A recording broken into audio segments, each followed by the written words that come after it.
کبھی پاکستان میں صدر کا عہدہ اتنا طاقتور تھا کہ وہ منتخب حکومت کو گھر بھیج سکتا تھا۔ ایسا 5 مرتبہ ہو بھی چکا ہے، لیکن اب یہ صورتحال یکسر بدل چکی ہے۔ کیا اب صدر ایک غیر ضروری اور رسمی عہدہ رہ گیا ہے؟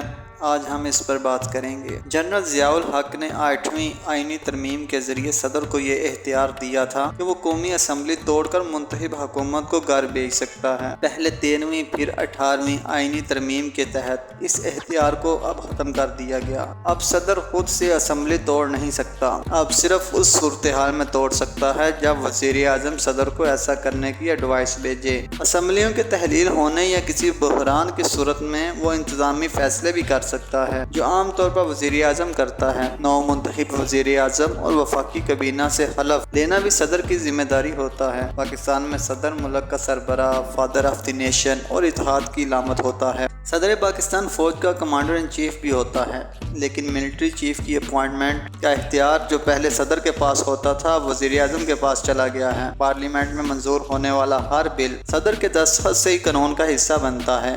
صدر اگر چاہے تو وہ منظور شدہ بل کو نظر ثانی کے لیے پارلیمنٹ کو واپس بھیج سکتا ہے۔ ملک کے اندر غیر ملکی سربراہوں کی میزبانی اور پاکستان سے باہر پاکستان کی نمائندگی بھی صدر کرتا ہے۔ صدر کے پاس یہ اختیار ہوتا ہے کہ وہ مجرموں کی سزا معاف کرے یا ان میں کمی کرے۔ صدر تمام وفاقی یونیورسٹیوں کا چانسلر بھی ہوتا ہے، جبکہ صوبائی یونیورسٹیوں کے چانسلر کے عہدے گورنروں کے پاس ہوتے ہیں۔ اس لیے یونیورسٹیوں کے تمام منتظمین وائس چانسلر کہلاتے ہیں۔ پاکستان میں کئی لوگوں کا خیال ہے کہ ملک میں پارلیمانی نظام کی جگہ صدارتی نظام ہونا چاہیے، جس میں صدر کو مکمل اختیارات حاصل ہوں، لیکن حقیقت یہ ہے کہ پاکستان میں صدارتی نظام کو بھی آزمایا جا چکا ہے۔ جنرل ایوب، جنرل یحییٰ، ذوالفقار علی بھٹو اور جنرل ضیاء الحق اس کو آزما کر دیکھ چکے ہیں، لیکن یہ کامیاب نہیں ہو سکا۔